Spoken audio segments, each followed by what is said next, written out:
সেরা 6টি খবরের হেডলাইন্স। হামাসকে লাস্ট ওয়ার্নিং দিলেন মার্কিন প্রেসিডেন্ট ডোনাল্ড ট্রাম্প। গাজায় আটক থাকা সকল ইসরায়েলি বন্দীকে ছেড়ে দেওয়ার কথা বলেন তিনি।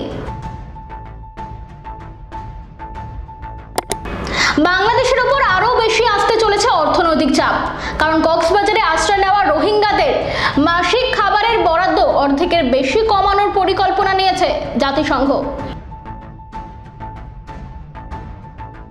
উত্তরপ্রদেশের বিধানসভায় কার্পেটের ওপর গুটকার পিক পড়ে থাকতে দেখে উষ্মা প্রকাশ করেন অধ্যক্ষ। তার 24 ঘন্টা কাটতে না কাটতেই পান মশালা এবং গুটকা খাওয়া নিষিদ্ধ হলো বিধানসভায়। গ্রুপ সি পদে নিয়োগের যে বিজ্ঞপ্তি প্রকাশ করা হয়েছিল তা বাতিল করে দিল ভারতীয় রেলওয়ে বোর্ড। আচমকাই একদিনের ক্রিকেট থেকে অবসর গ্রহণ করলেন বাংলাদেশের wicket keeper batter Mushfiqur Rahman. এখন প্রশ্ন উঠছে, চ্যাম্পিয়ন্স ট্রফিতে বাংলাদেশের এই নক্কারজনক পারফরম্যান্সের কারণেই কি এই সিদ্ধান্ত গ্রহণ করলেন তিনি?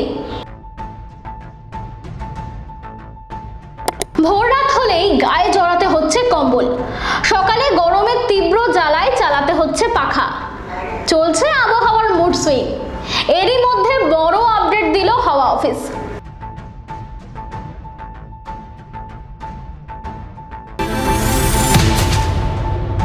ফিলিস্তিনের সশস্ত্র গোষ্ঠী হামাসের উদ্দেশ্যে লাস্ট ওয়ার্নিং জারি করল মার্কিন যুক্তরাষ্ট্র। মার্কিন প্রেসিডেন্ট ডোনাল্ড ট্রাম্প গাজায় আটক থাকা সকল ইসরায়েলি বন্দীকে মুক্তি এবং গাজা ছেড়ে চলে যেতে হামাস নেতাদের প্রতি হুঁশিয়ারি দিয়েছেন। মার্কিন প্রেসিডেন্ট ডোনাল্ড ট্রাম্প গাজায় আটক থাকা সকল ইসরায়েলি বন্দীকে মুক্তি দিতে হামাসের উদ্দেশ্যে লাস্ট ওয়ার্নিং জারি করেছেন। হামাস গোষ্ঠীটির নেতাদের গাজা উপত্যকা ছেড়ে চলে যেতে বলেছেন ট্রাম্প। সোশ্যাল মিডিয়ায় দেওয়া পোস্টে ট্রাম্প হুঁশিয়ারি, বন্দীদের মুক্তি না দিলে চড়া মূল্য দিতে হবে হামাসকে। একটি পোস্টে তিনি লিখেছেন, গাজার জনগণের কাছে আমার বার্তা, আপনাদের জন্য একটি সুন্দর ভবিষ্যৎ অপেক্ষা করছে, স্মার্ট সিদ্ধান্ত নিন। এপ্রিল মাস থেকে বাংলাদেশের কক্সবাজারে আশ্রয় নেওয়া রোহিঙ্গাদের জন্য মাসিক খাবারের বরাদ্দ অর্ধেকের বেশি কমানোর পরিকল্পনা করছে জাতিসংঘ।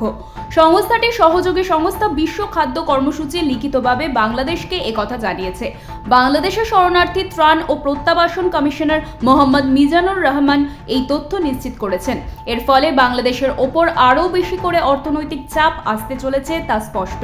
মিজানুর রহমান জানান, বিশ্ব খাদ্য কর্মসূচি গত মঙ্গলবার মৌখিকভাবে রোহিঙ্গাদের জন্য মাথাপিছু রেশন কমানোর কথা জানিয়েছিল। রেশন কমানোর বিষয়টি নিশ্চিত করে বুধবার সংস্থাটি চিঠি দিয়েছে। ফলে আগামী 1 এপ্রিল থেকে রোহিঙ্গারা মাথাপিছু $12.5 পরিবর্তে $6 পাবে রেশন হিসেবে। তহবিলের ঘাটতির কারণে WFP রোহিঙ্গাদের জন্য রেশন কমানোর পদক্ষেপ নিয়েছে বলে উল্লেখ করে মিজানুর রহমান। তিনি আরও বলেন, চিঠিতে সংস্থাটি জানিয়েছে তারা রোহিঙ্গাদের জন্য প্রতি মাসে $12.5 বরাদ্দ রাখার চেষ্টা করেছে, কিন্তু তারা দাতা খুঁজে পেতে ব্যর্থ হয়েছে।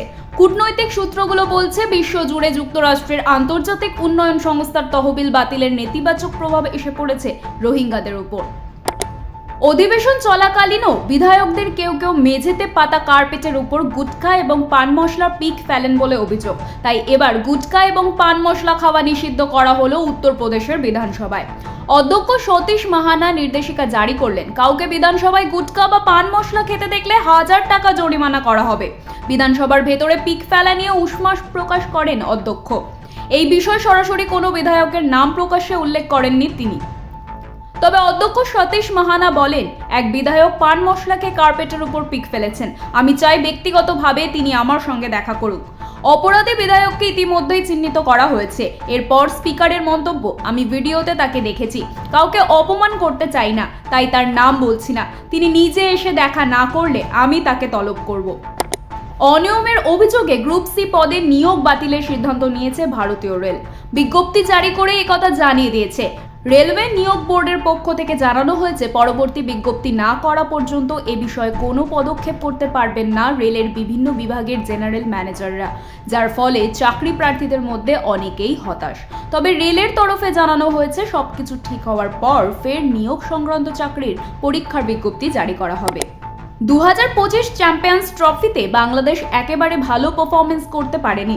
টুর্নামেন্টের গ্রুপ পর্বে একটাও ম্যাচ জিততে না পেরে অবশেষে বিদায় নিয়েছে। পাকিস্তানের বিরুদ্ধে ম্যাচটি বৃষ্টির কারণে ভেস্তে গিয়েছিল, তাই অন্তত 1 পয়েন্ট তারা সংগ্রহ করেছে, না হলে সেটুকুও আসতো না। এই পরিস্থিতিতে আচমকাই একদিনের ক্রিকেট থেকে অবসর গ্রহণ করলেন বাংলাদেশের অভিজ্ঞ উইকেটকিপার ব্যাটার মুশফিকুর রহিম।